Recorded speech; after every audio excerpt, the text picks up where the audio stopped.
Hello, welcome to Oxford Heirlooms. In this video, I'm going to begin to work on the little shirt for the Eton suit.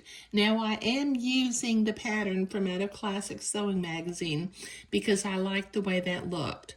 Now, I do want to mention that in the cutting instructions that I received, the cutting guide that I received in the instructions and the pattern pieces, there were no arrows printed for grain lines, so I was kind of working on my own. But as I was reading the instructions, I realized that the tab needed to have the lines of the piqué going horizontal, whereas the shirt, the lines of the piqué in the shirt are going to be going vertical. So I had to recut. I had a little bit of fabric left over, so I had to recut my two tab pieces. The other thing that I have already done according to the pattern or the instructions is I have ironed a little bit of the French interfacing to the back of the two tab pieces. Now the pattern or the instructions call for sewing entredot and then embroidering in the loops of the entredot. But what I want to do is I don't want to have the contrasting embroidered color. So I'm going to sew piping to both sides of the tab. Okay, so I'm going to, with my blue marking pen, I'm going to make a note, put the word front, so that when I get finished sewing, I will know what's the front and what's the back of the tab. So I'm going to begin, got a little piece of blue lint in there. I'm going to begin, let me move one, that's going to be the back tab, and this is going to be the front tab. But I'm going to begin by pinning my piping to the sides. Let's see, I want to make sure. I think what I want is I want for my diagonal to be facing down. So this one will go on this side. And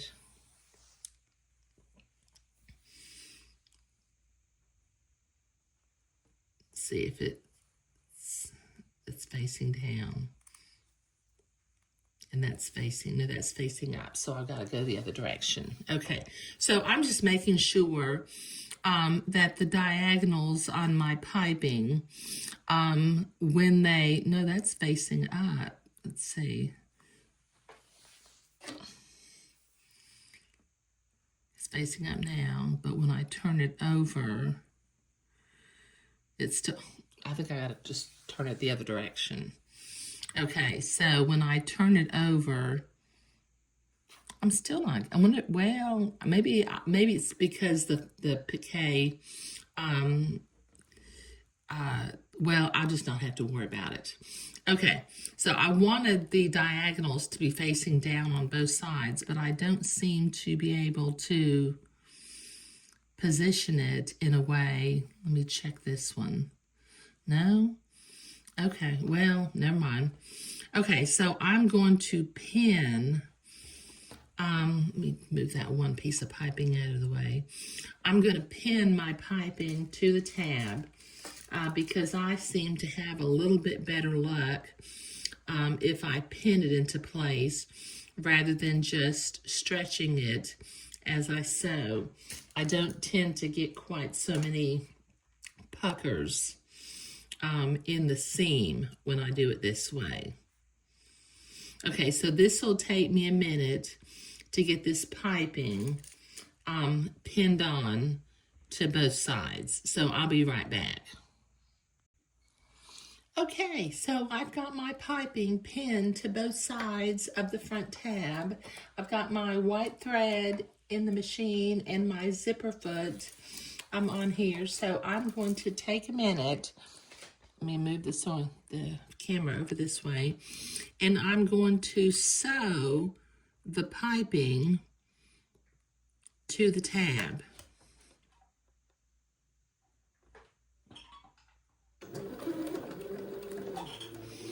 take my pins out as I come to them so that I don't get a little lump by going over the pin.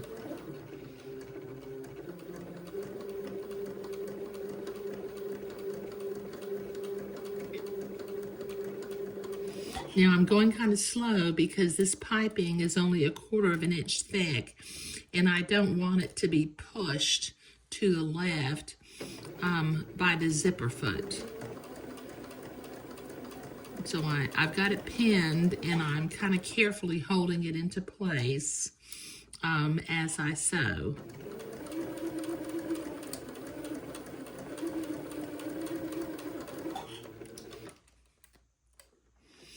Okay, now this is going to take me a couple of minutes to get both sides, both pieces of piping sewn on, so I'll be right back. Okay, so I've got the piping sewn onto the front tab, and that's nice and smooth, which is what I want. Now what I'm going to do is I'm going to pin the back of the tab to the front of the tab, and then following the original sewing lines, I'll sew the back to the front of the tab.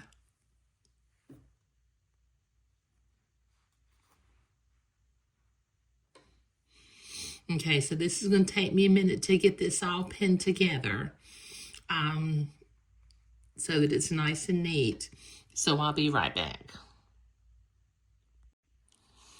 Okay, I've got the back pinned to the front. Now I'm going to turn it over and following the first stitching line, I'm going to sew the back tab, the back of the tab to the front.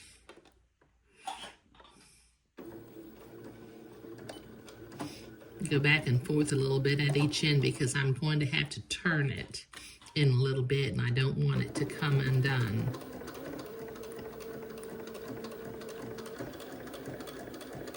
And once again, I'm going slow so that I stay right at the original line.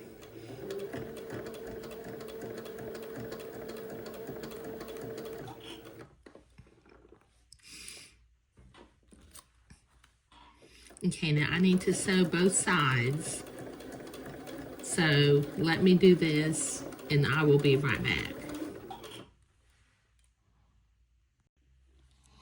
Okay, I've got those 2 seams sewn. Now the instructions say to trim my seam allowance to about 1/8 of an inch.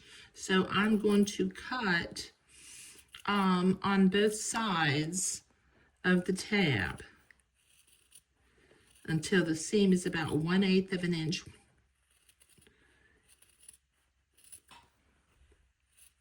Okay, so this is going to take me a minute to cut both sides, so I'll be right back. Okay, so I've got those 2 seams trimmed to 1/8 of an inch. Now it tells me to turn the right side out and press. Then there are a few steps I'm going to skip over because it says to trim the remaining batiste away from the entredot, and then to wrap floss around the outer edge of the entredot, entering every other hole, but I'm not going to be doing that because I did not put entredot, I put piping. So let me turn this. This may take me a minute to get this completely turned.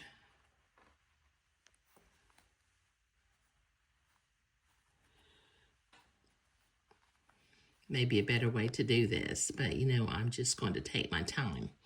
Okay, so I'm going to turn this and then press it, so I'll be right back. Okay, so I have the tab pressed. I had to use a little bit of my ironing spray because in the turning, I kept pinching the tab and it made a few little wrinkles, but I've got that worked out. Okay, now the instructions tell me to sew the tab to the center front top of the shirt front. So let me take the pins out of the pattern piece. I've already marked the center top and the center bottom of the shirt front.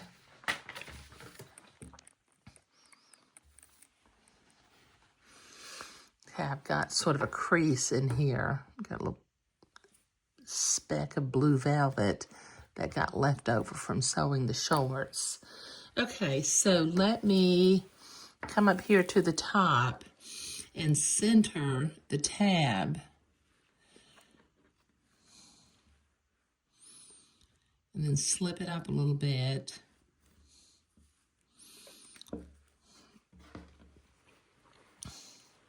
Now I think what I'm doing is I'm going to pin it from the back because I can see my little blue mark from the back better than I can because it gets hidden on the front. Okay, so I'm going to center that blue mark and then pin the tab into place so that I can sew it.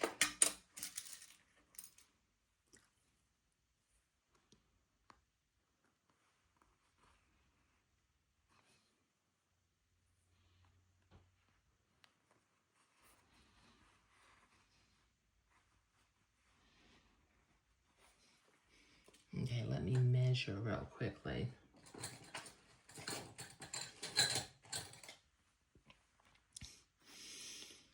Okay, let's see. That's about 1.5 inches.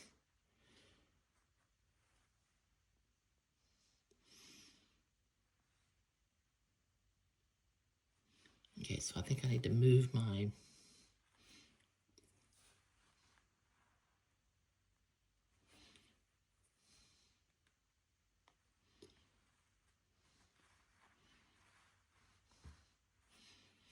Okay, so that center mark should be at 3/4 of an inch. There. Okay. Yeah, that's better. Okay, so from the back side, since I can see it, I'm going to sew along the neckline. Oops, I need to switch back to my regular foot because I'm finished with my zipper foot, so I'll be right back.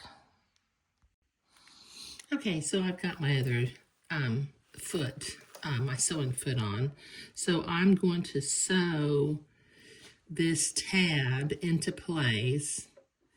Let me just kind of start about 1/4 of an inch away from the tab and work my way around so that I don't have to potentially pucker the tab by going forward and backward.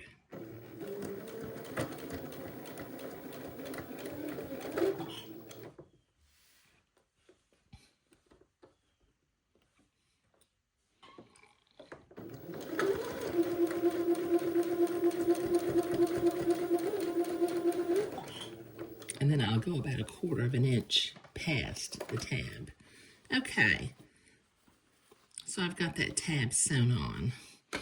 I've also gone ahead and pinned the bottom of the tab to the bottom of the shirt because that will need to be pinned into the hem later on, so it doesn't hurt to go ahead and pin that into place.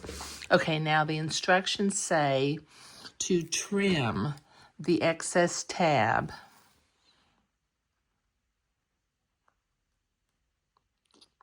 from the top of the neckline opening.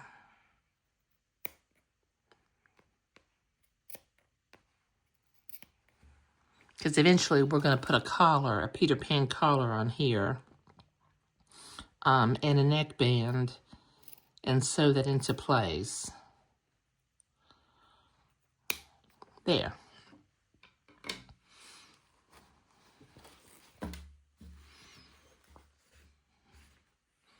Okay, all right, so that gets the tab sewn and gets the tab sewn onto the front of the shirt.